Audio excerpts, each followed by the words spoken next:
하겠습니다. 창세기 33장 1절에서 11절까지 봉독합니다. 야곱이 눈을 들어보니 에서가 400명의 장정을 거느리고 오는지라. 그의 자식들을 나누어 레아와 라헬과 두 여종에게 맡기고 여종들과 그들의 자식들은 앞에 두고 레아와 그의 자식들은 다음에 두고 라헬과 요셉은 뒤에 두고 자기는 그들 앞에서 나아가되 몸을 7번 땅에 굽히며 그의 형 에서에게 가까이 가니 에서가 달려와서 그를 맞이하여 안고 목을 어긋맞추어 그와 입맞추고 서로 우니라. 에서가 눈을 들어 여인들과 자식들을 보고 묻되 너와 함께한 이들은 누구냐? 야곱이 이르되 하나님이 주의 종에게 은혜로 주신 자식들이니라.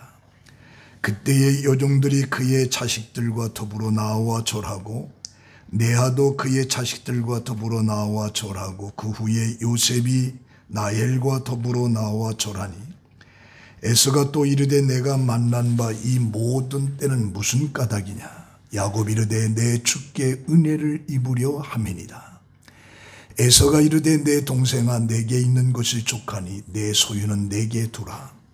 야곱이 이르되 그렇지 아니하니이다. 내가 형님의 눈앞에서 은혜를 입었사오면 청하건대 내 손에서 이 예물을 받으소서. 내가 형님의 얼굴을 배운즉 하나님의 얼굴을 본 것 같사오며 형님 또 나를 기뻐하심이니이다. 하나님이 내게 은혜를 베푸셨고 내 소유도 족하오니 청하건대 내가 형님께 드리는 예물을 받으소서 하고 그에게 강권하며 받으니라. 아멘.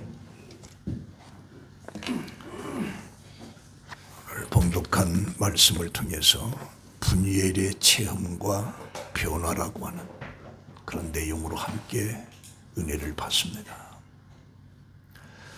우리가 살아가면서 성공이 무엇인지 정의하기가 나름이지만 그래도 누가 뭐래도 스스로 성공의 길을 걷고 있다라고 하는 확신이 없으면 그것은 성공이 아니다.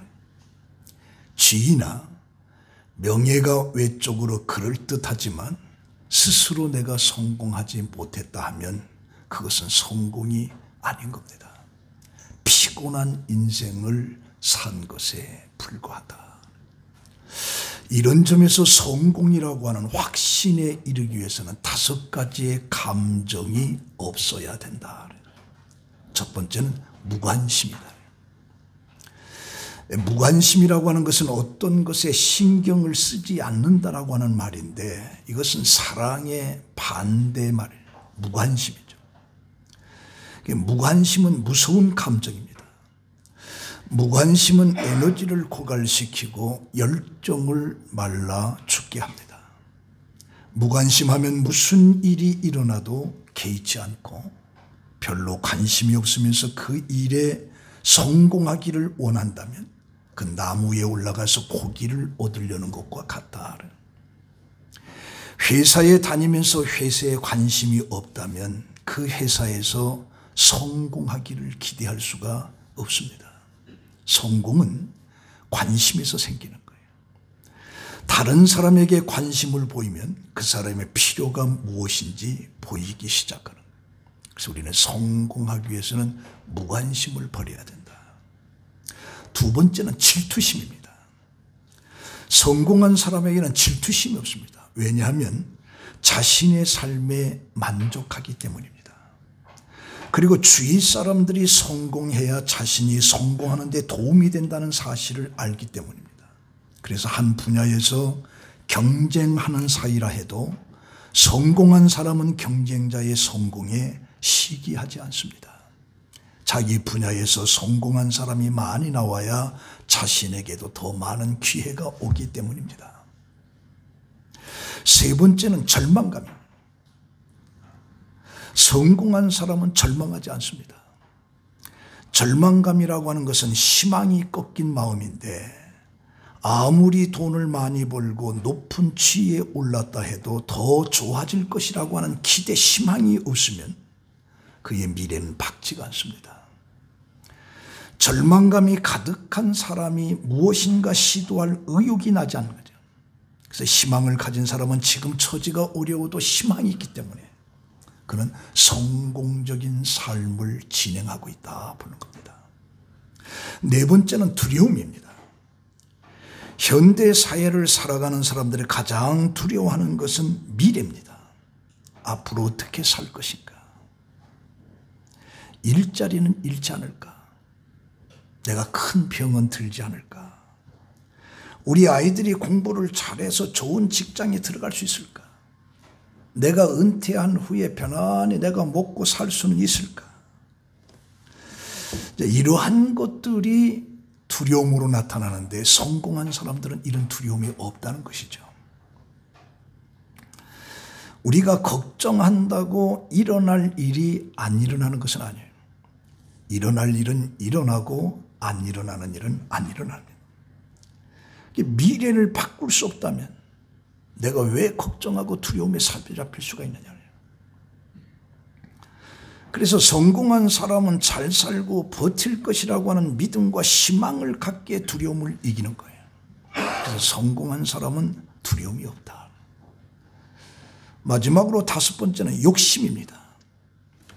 많은 사람이 성공하려면 더 많이 소유하려고 하는 욕심, 더 높이 올라가려고 하는 욕심을 가져야 된다고 생각하는데, 그러나 이런 욕심은 야망이나 목표라고 하는 말로 포장을 하기도 합니다. 하지만 욕심을 갖는 것과 뜻을 높이 두는 것과는 다른 것이죠. 내가 어떠한 사람이 되어 살아야 될 것인가와 내가 많은 것을 얻어야 되겠다라고 하는 것과는 차이가 다른 거예요. 그래서 우리는 더 많은 변화의 생각, 이것이 바로 야망, 꿈인 이런 단어가 되게 되는 겁니다. 다섯 가지를 말하면서 우리의 신앙생활도 마찬가지다. 우리 신앙생활도 내가 버려야 될 것은 버려질 때 우리는 신앙의 성숙함을 가져올 수가 있습니다. 바꿀 수 있는 것은 바꿔야 돼요. 하나님의 말씀에 순종할 때 우리는 성공적인 삶을 살 수가 있습니다. 오늘 봉독한 이 야곱이 분이엘의 체험을 통해서 어떠한 변화가 일어났는가를 통해서 은혜를 받고자 하는데, 야곱이라고 하는 사람은 이기적인 것이고 축복을 받기 위해서는 형의 장자의 직분을 팥죽한 것으로 빼앗버려요. 그리고 아버지를 속이고 형 에서의 모습으로 변장해서 축복 기도를 받기도 한 거죠. 이로 인해서 에서는 야곱을 죽이기로 마음을 먹습니다.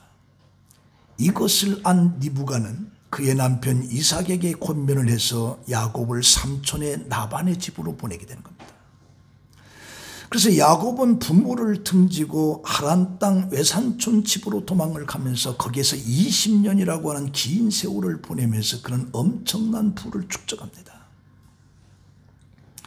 그런데 이 야곱의 부의 이 축적에 그의 외삼촌과 그 조카들이 시기와 질투로 야곱이 우리의 아버지의 재산을 전부 다 가로챘다라고 하는 말을 하면서 시기 질투가 넘치는 거죠.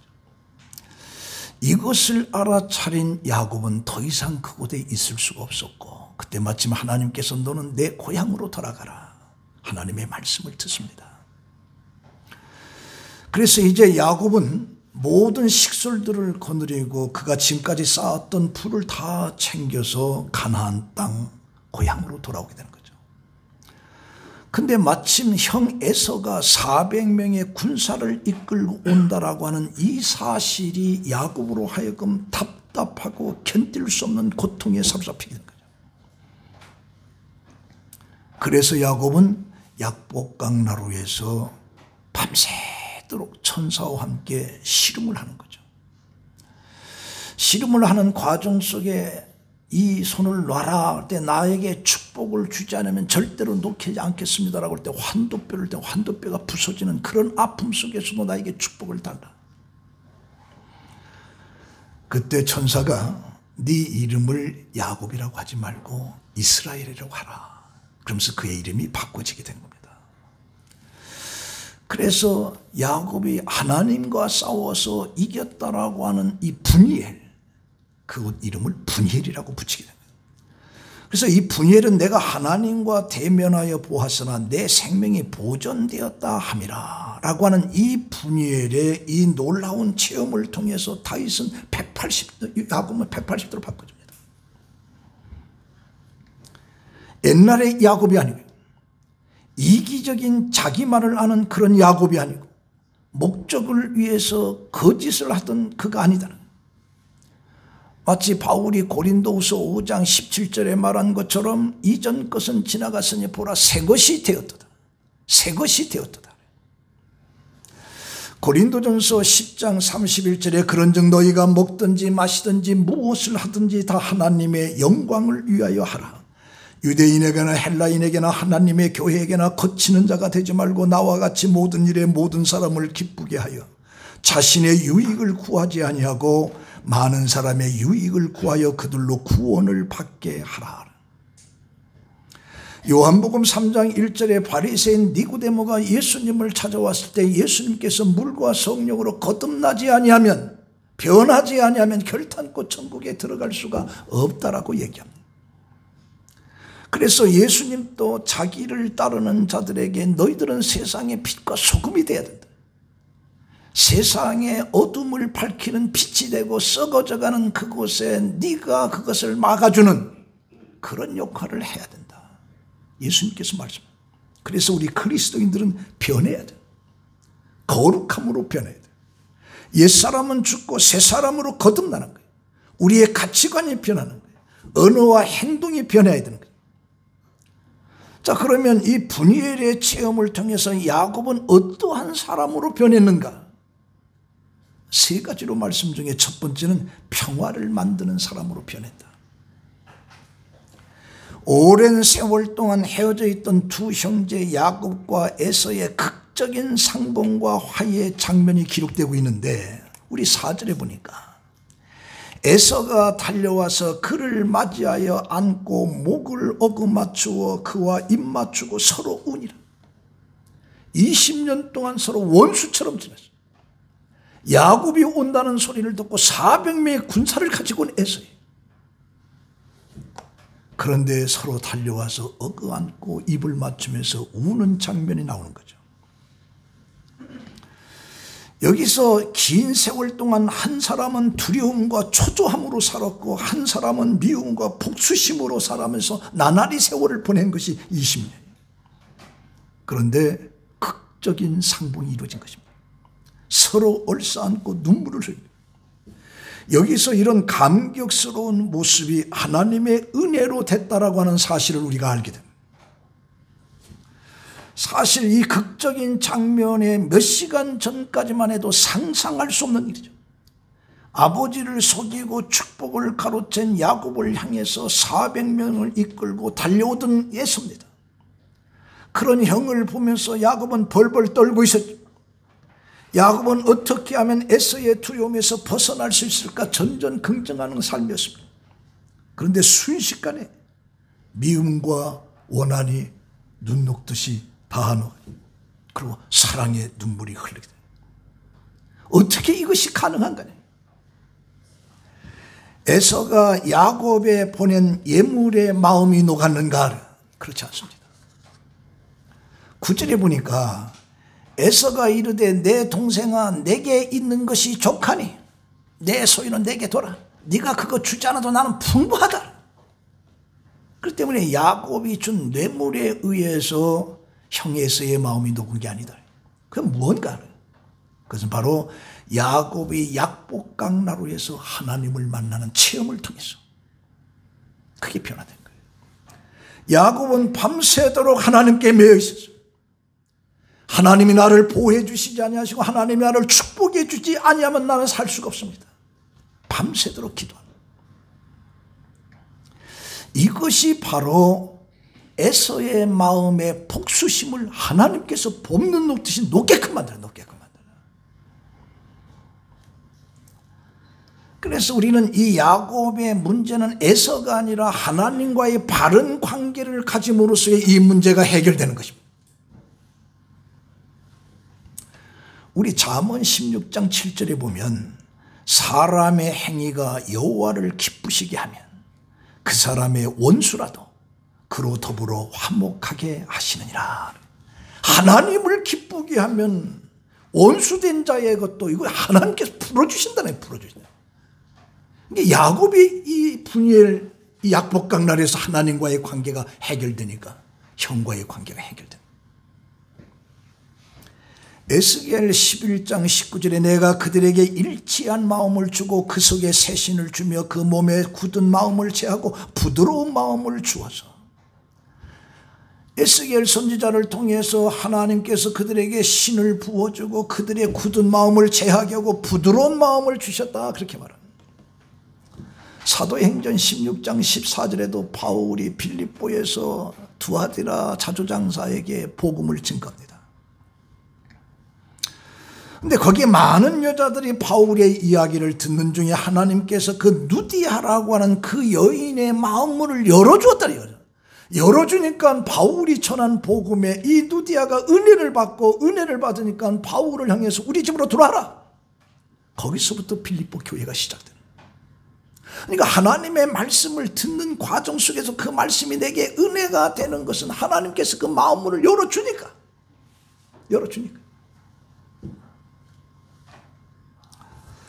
그래서 이 평화라고 하는 것이 바로 하나님의 뜻인데 로마서 12장 13절에 보면 할 수 있거든. 너희는 모든 사람과 화목하라. 할 수 있거든. 모든 사람과 평화라고. 그래서 마태복음 5장 9절에 보면 화평케 하는 자는 복이 있나니 하나님의 아들이라 일컬음을 받을 것이다. 화평을 만드는 자가 바로 하나님의 사람이다. 불화를 만들면 그 사탄의 장르. 그래서 마태복음 5장 23절에 네 형제에게 원망을 들을 만한 일이 생각나거든 제단을 앞에 제물을 놓고 가서 형제와 화목한 후에 제물을 드리라. 제물을. 시브리서 12장 14절에 모든 사람과 더불어 화평함과 거룩함을 따르라. 이것이 없이는 아무도 주를 보지 못하느니라. 화평함과 거룩함을 따르라. 이것이 없으면 하나님을 보지 못한다. 라면을 시켰는데 우동이 나왔어요. 그럼 여러분들 어떻게 하겠어요? 유니태 집사는 어떻게 해요? 라면이 먹고 싶어서 라면을 시켰는데 우동 한 그릇 갖다 주네. 그러면 아유 감사합니다 하고 잘 먹겠어요? 햄버거를 시켰는데 만두가 나왔어요. 이럴 때 우리는 뭘 주문을 잘못했는가 의심하게 되는데 매번 음식을 시킬 적마다 이렇게 나온다면 어떻게 되냐? 이렇게 나와요. 근데 실질적으로 일본에 이런 식당이 있습니다. 이 식당은 주문 실수가 넘치는 식당이에요. 이게 장사할 마음이 있을 것인가? 그런데도 손님은 항상 북적이에요. 인기 있는 집안이에요. 엉뚱한 메뉴를 가져다 줘도 화내는 손님이 하나도 없어요. 바로 이 식당에서는 특별한 이해와 배려가 넘치는 음식을 먹을 수 있기 때문입니다. 이 식당이 특별한 이유는 다름 아닌 아르바이트생인데 그 아르바이트생이 전부 다 치매 걸린 할머니들이야. 그러니까 주문을 했는데 주문 받은 그 직전에 잊어버리는 거예요. 만두 시키는데 그냥 라면 갖다 주는 거야. 그런데도 그 여인들 할머니들은 최선을 다해서 웃으면서 상냥하게 봉사를 하고 있는 거예요. 그래서 이런 자원봉사자들과 함께 운영되는 이 식당이 치매 환자들이 사회 구성원의 일부분이라고 하는 소속감을 주고 함께하는 공동체 의식을 불어넣어주고 있다. 그래서 이 식당의 배려가 뭐냐? 이해와 배려입니다.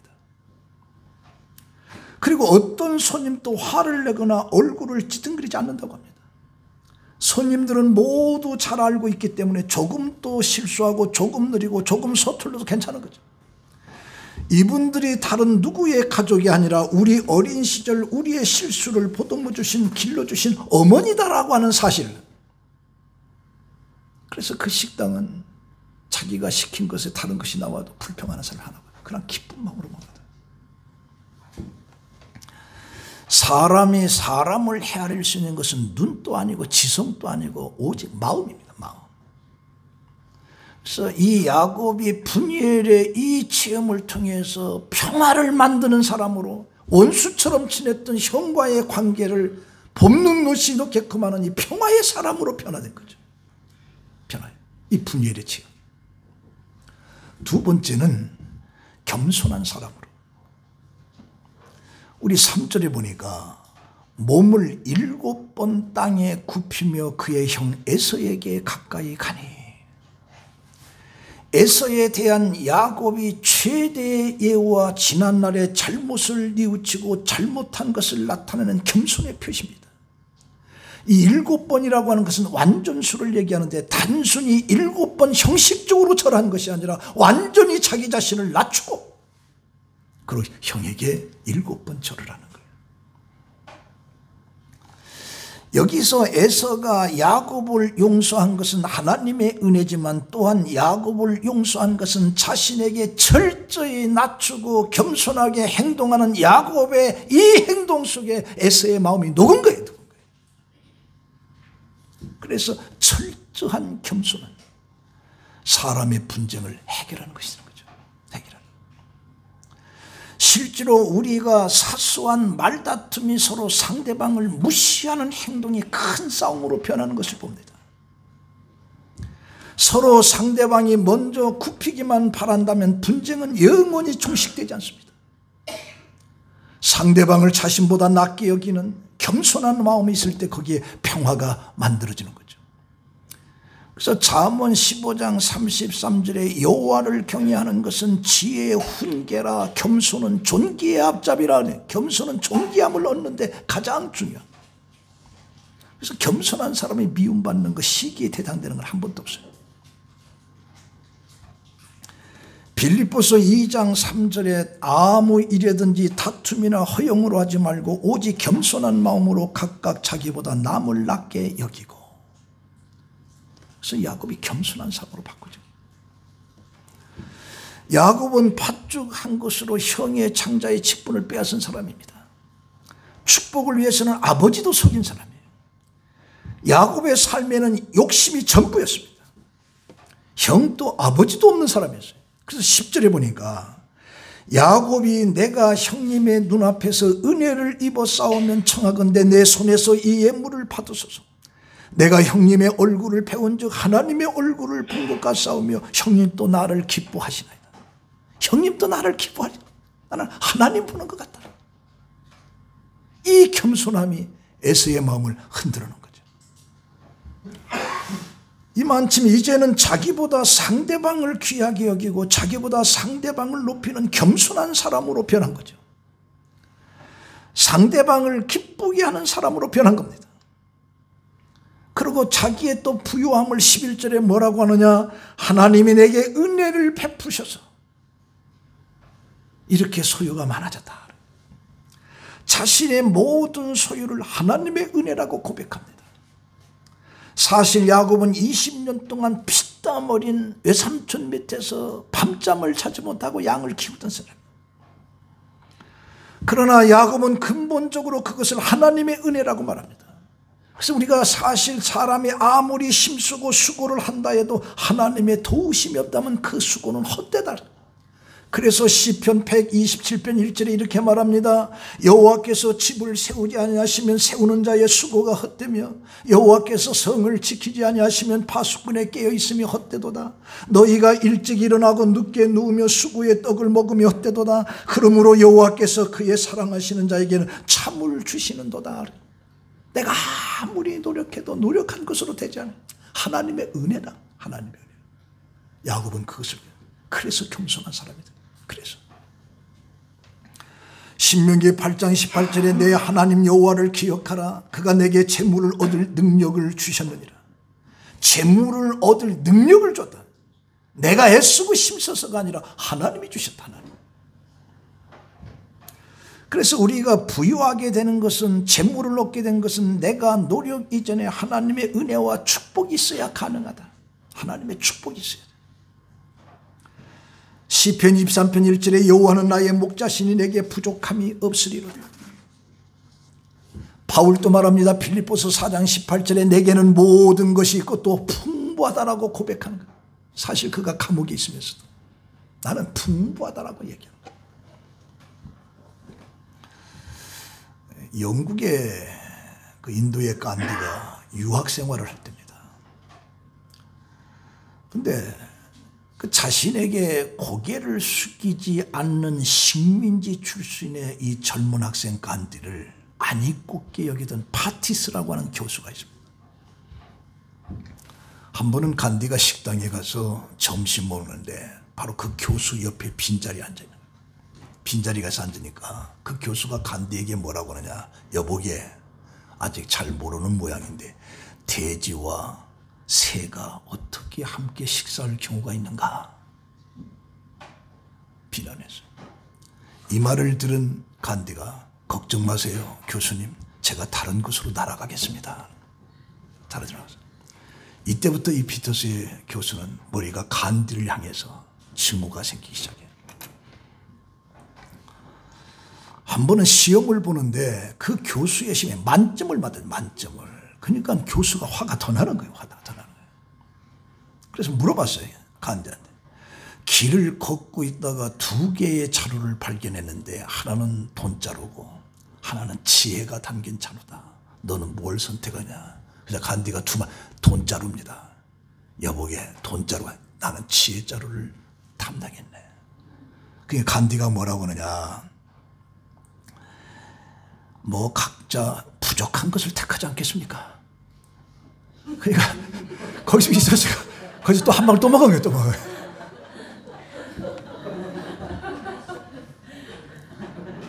히스테리에 빠지니까 그 시험지에 답안지에 그 교수가 뭐라고 썼냐. 알아?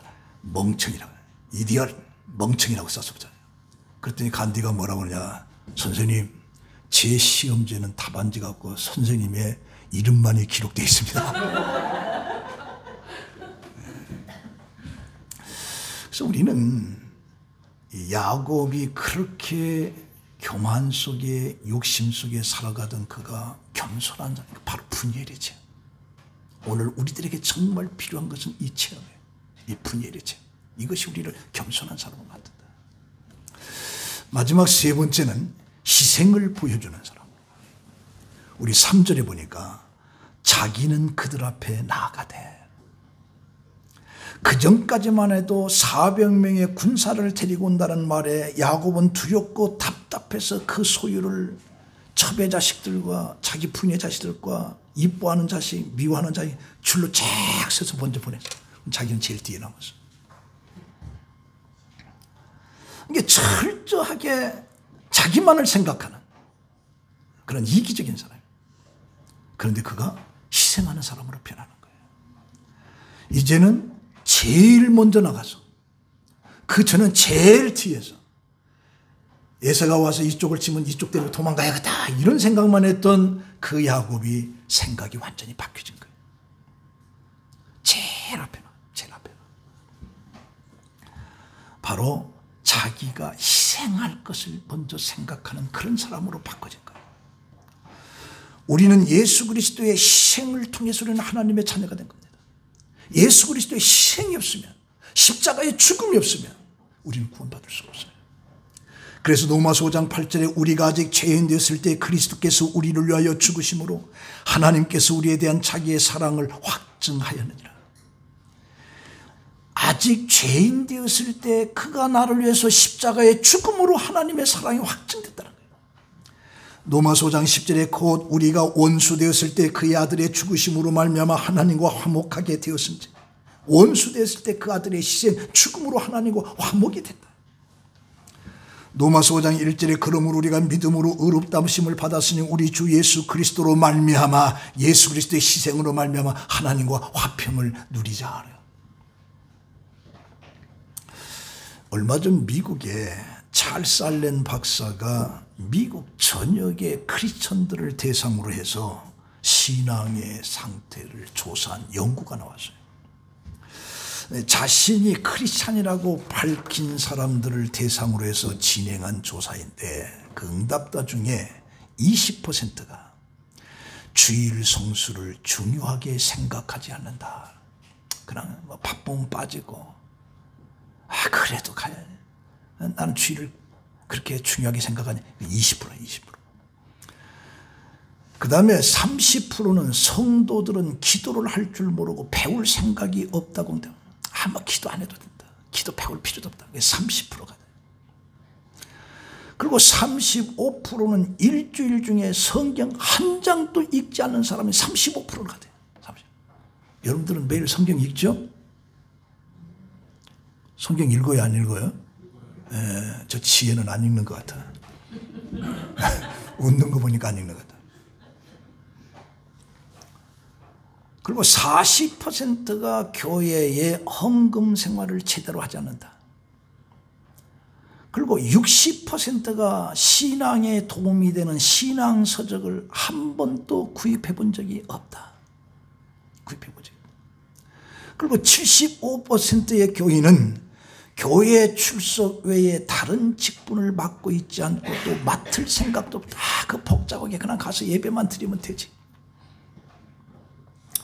근데 더 중요한 것은 85%가 한 명도 전도를 시도해보지 않았다. 한 번도 예수 믿으라고 전도를 시도해보지 않았다. 85%가. 그런데 100%의 응답이 나오는데 뭐냐? 모두 천국에 가고 싶대. 100% 천국. 그리고 자신은 천국에 갈 것이라는 확신을 가지고 있어요. 믿음은 또 대단한 믿음이에요. 대단한. 이게 우리 크리스찬의 삶은 천국의 소망을 갖지만 현실에서는 희생과 행함이 따라야 되는 희생이 없는, 그리고 바라기만 한다. 바라기만. 그것을 한번 때려. 한 소년이 친구들과 뛰어놀다가 반짝반짝 빛나는 보석 하나를 주었어요. 그 소년이 그날 저녁에 아버지에게 보석을 부이면서 아빠, 나는 이렇게 반짝반짝 빛나는 보석과 같은 어른이 되고 싶어요. 그랬더니 아버지가 아무 말도 하지 않습니다. 그러다가 이 소년을 바라보다가 조용히 일어나서 성냥불을 켜서 창가에 호롱불을 밝혔어요. 그래서 그 아버지가 뭐냐? 나는 이렇게 어둠을 밝혀주는 호롱불 같은 인간이 되기를 원한다. 근데 그 아들이 그때는 그게 무슨 뜻인지를 몰랐어. 왜? 호롱불은 보잘것없고 바람만 불어도 꺼져버리기 때문에. 그러나 이 호롱불이 세상의 어둠을 비칠 때에 그 빛을 보고 희망을 얻는 사람, 그걸 나이 먹어서 깨닫게 돼. 그래서 내 몸을 태워서 세상과 사람들의 가슴을 환하게 밝혀준다라고. 그래서 진정한 그리스도인이라고 하는 건 뭐냐? 세상의 빛이 내 몸을 태워. 촛불이 자기 몸을 넘으면서 불빛을 발하듯이 내가 희생을 통해서 빛을 발하는, 바로 야곱이 그러한 삶으로 변화가 된 거죠. 자, 이 말씀의 결론입니다. 이기적인 야곱은 분열의 체험을 통해서 변했습니다. 오늘 우리도 변해야 됩니다. 변해야 돼요. 평화를 만드는 사람으로, 겸손한 사람으로, 희생을 할 줄 아는 사람으로 변해야 돼요. 왜? 예수님이 오셔서 그렇게 하셨어요. 예수님이 오셔서 세상을 그렇게 살다 하신 거예요. 우리는 예수의 사람입니다. 그래서 오늘 우리는 분열의 체험이 야곱의 체험뿐이 아니라 오늘 우리들의 체험이 돼서 예수가 보여준 그 십자가의 길을 변화된 모습으로 살아가는 여러분들의 삶이 되기를 예수의 이름으로 축원합니다. 기도하겠습니다. 하나님, 이 야곱이 분열의 체험을 통해서 그의 삶이 180도로 변한 것처럼 오늘 우리들에게도 이 체험을 통하고 예수 그리스도의 십자가의 구속의 은총을 깊이 체험함과 동시에 우리의 삶이 변화되게 하여 주시옵소서. 우리가 세상의 빛과 소금으로 살아가게 하여 주시옵소서. 우리는 섬김을 받으려고 하는, 섬기기 위해서 존재하는 것으로 세상을 살아가게 하여 주시옵소서. 예수 그리스도의 이름으로 기도합니다. 아멘.